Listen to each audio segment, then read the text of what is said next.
Marketability and liquidity of the equity share is fairly high, and tax shelter, that is whatever the dividend payment that an investor gets on investing in equity shares, there will be a tax shelter. That is for Indian companies, whatever the dividend paid by Indian companies, there will be no tax collected.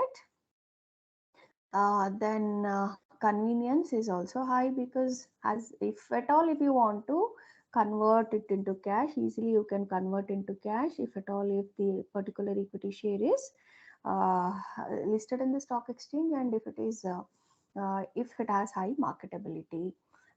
Then capital appreciation will be high, then current yield will be low. That is, current yield in the sense the regular return would be low. That is, regular return in the form of dividends would be low. But if you invest 10 rupees per share today, that price per share after 6 months, or 1 year, or 2 years, 3 years, it may go up by 20 rupees, 30 rupees, 40 rupees. That is what is called as capital appreciation. Then non-convertible debentures, and we have studied, like we will be discussing about different types of debentures. Under that, one of the types of debentures is non-convertible debentures. When you if you invest in non-convertible debentures, the current yield will be high, in the sense that is interest rate. As debentures pays regular interest, the current yield will be high, but the capital appreciation, it would be negligible. Means that while investing, you would invest, the face value of share would be, what is the face value of the debenture would be 1,000 rupees. If you are purchasing it at discount, at that is for 100 rupee, 1,000 rupees par value debenture, if you pay 500 rupees, you will get 1,000 rupees at the time of maturity. Risk is very very low, and marketability or liquidity would be average, depending upon the type of debenture and the company that has issued the debenture, and also depending upon the uh, credit rating of the debenture. And tax shelter would not, it would be negligible. Why? Because whatever the interest payments you receive, you would have to pay tax, and convenience would be high depending on the marketability. Then equity schemes, that is mutual fund schemes, that is the current yield would be low, capital appreciation would be high. In For capital appreciation to be high, you have to hold the investment for longer time period. Then risk could also would be high, because you are investing in equity schemes. Marketability and liquidity would be high. Tax shelter also is high, that is, you will get the tax shelter. Tax is deductible for the investment that you have made in equity funds, and convenience is also high. Like that, debt schemes, current yield would be moderate, capital appreciation would be low. Any debt investment that you make in debt schemes, the capital appreciation would be less. And then risk is low, marketability would be high, and there is no tax. Dividends are paid, and hence there will be no tax shelter, and the convenience would be high. Bank deposits, current yield would be very very less, and capital appreciation, you will not be getting any capital appreciation, you will get regular interest.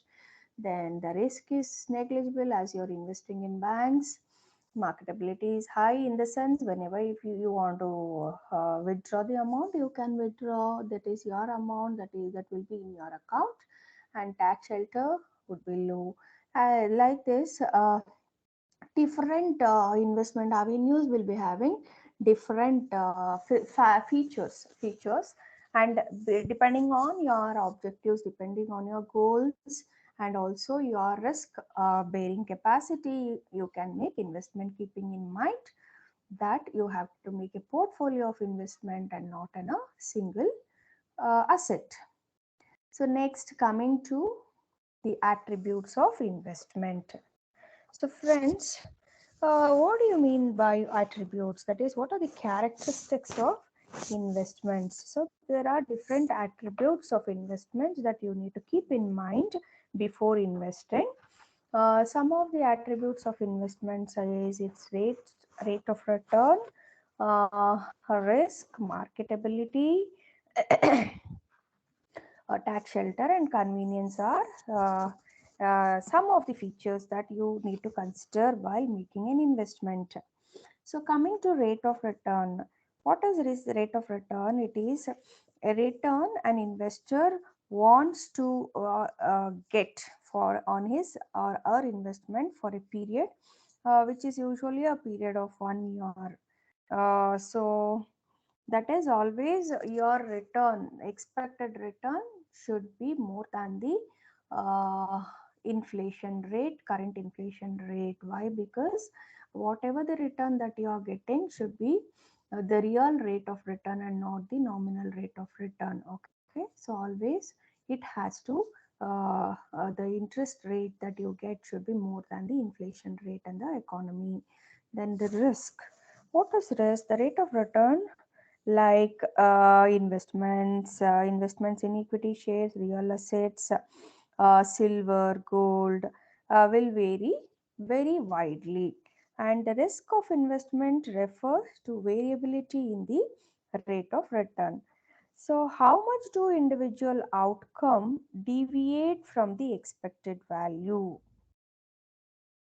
A simple measure of risk or dispersion is the range of values, which is the difference between the highest and the lowest values. And some other measures that are used commonly in finance are variance, which means the mean of the squares of deviation of individual returns around its average value, then standard deviation, that is square root of variance, and also beta, which reflects the volatility in the return from the investment relating to the market variations. Then coming to marketability, an investment is highly marketable or liquid if it can be transacted quickly. It means that you are holding an investment. So if you want a cash immediately, if it is able to if it is possible by you to convert your investment into cash by selling that investment, that is called as highly marketable, and the transaction cost should be low, and the price change between the two successive transactions should be negligible. So that is what is called as marketability. And the liquidity of a market is judged in terms of its depth, breadth, and resilience in the market. What is depth refers?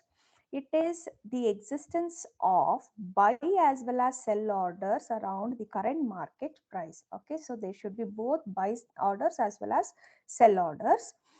Then breadth means the presence of such orders in substantial volume. That is, the volume should be very high. Okay, so that is, there should be number of thousands of hundreds of thousands of lakhs of transactions orders should be present. Resilience means new orders emerge in response to the price changes.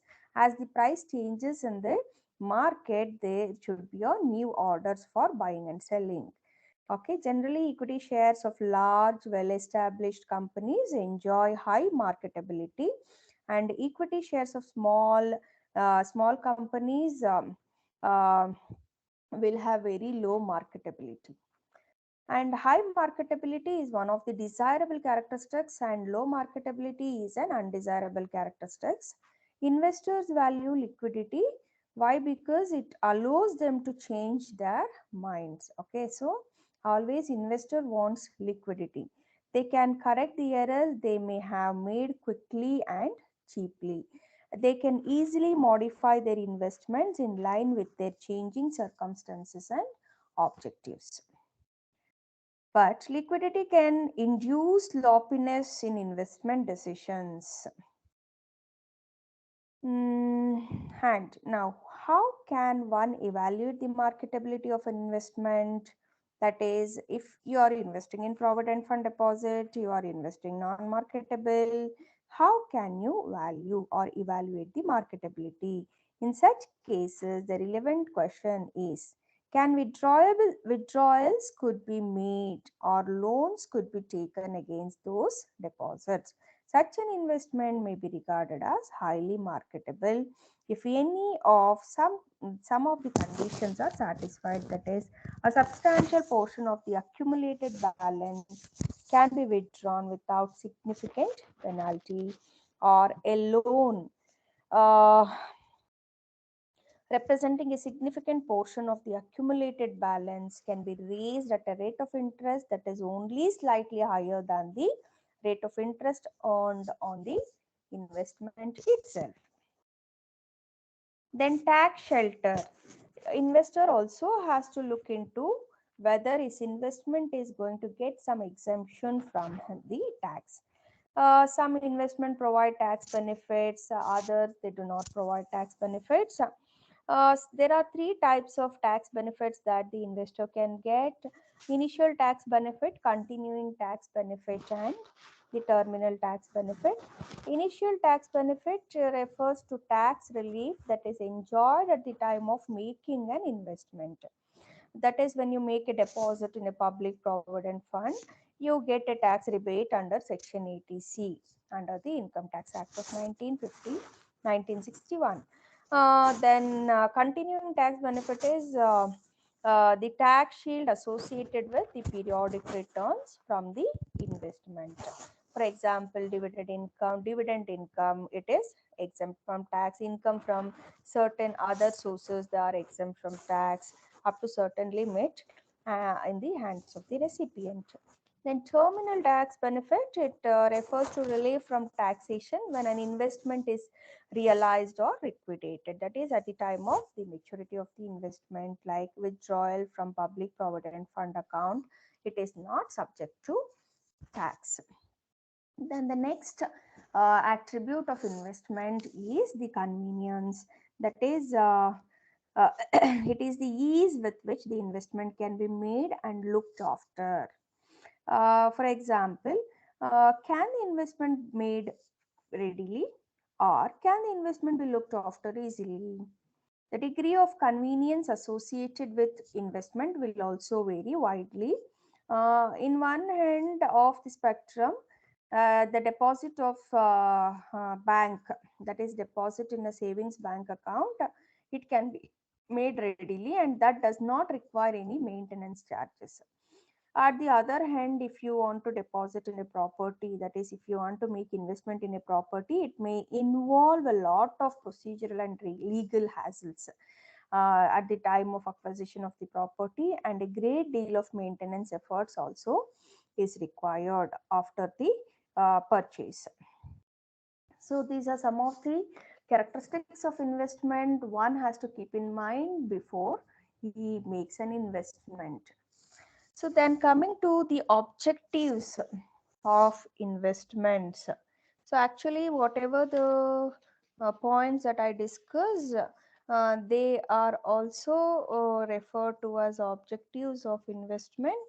Uh, so some of the objectives, like I discussed about returns. So here we have to look into how you are going to maintain your return, how you minimize the risk, how you maintain the liquidity, how you are going to hedge against inflation, and also uh, how the safety of an investment is increased, and then the tax savings.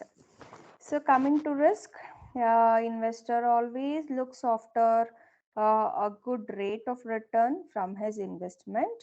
The rate of return means it is the total income investor receives during the holding period of his investment, which is stated in terms of percentage. Okay, so always an investor wants to maximize his returns. So who never likes if he gets 100% return on his investment, but without any risk. Okay, so as far as possible, you have to maximize the return on your investment. Okay, with minimal risk. Then next is, and as I told you, always your rate of return is should be more than the inflation rate, the current inflation rate in the economy. Then minimizing the risk. That is, always your aim should be to minimize the risk and maximize the return. Risk of holding securities, it is related with probability of actual return becoming less than the expected return. That is what is called as the risk of holding the security.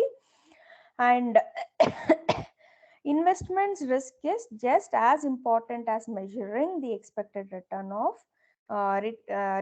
rate of return, because minimizing risk and maximizing the rate of return, they are the interrelated objectives in the investment management. An investment whose rate of return varies widely from period to period is very risky than whose return that does not change periodically. Every investor likes to reduce the risk of his investment by what? By proper combination of the different securities. That is, he has to make a diversified investment so that his risk will be reduced and return will be maximized. Then liquidity, that is, you also have to maintain the liquidity in the sense marketability. I have told you about marketability. It means that it has to provide liquidity of the investment. Whenever an investor wants to sell his investments, it should be readily sold in the market. That is what is called as marketability, high marketability. And it depends on the marketing and trading facilities. If a portion of the investment could not be converted into cash without much loss of time, it would help the investor meet the emergencies. If portion of investment could be converted into cash without much loss of time and money, then it means that the investor can meet the emergencies. It means that it is highly marketable and liquidable. And the stocks are liquid if only they command good market by providing adequate return through dividends and the capital appreciation. Then hedge against inflation. Always, since there is almost in all the economy there is inflation, the rate of return should ensure to cover against the inflation. The rate of return should be higher than the rate of inflation. Otherwise, the investor will have to face the losses in the real terms. Growth stocks would appreciate in the value over time and provide a protection against inflation. That is, you can invest in growth shares. The return thus earned should assure the safety of the principal amount. That is very important. Regular flow of income, and also it has to be edged against inflation. The investment should be in such a way that it should uh, be like a hedge against inflation. Then coming to safety, the selection of investment avenue should be under the legal and regulatory framework. If it is not under legal and regulatory framework, it is difficult to represent the grievances. If there are any kind of grievances, it is difficult to address such kind of grievances. Approval of law itself add a layer of safety. Then, even though approved by law, the safety of the principal differs from one mode of investment to another mode. And investment done with the government assurance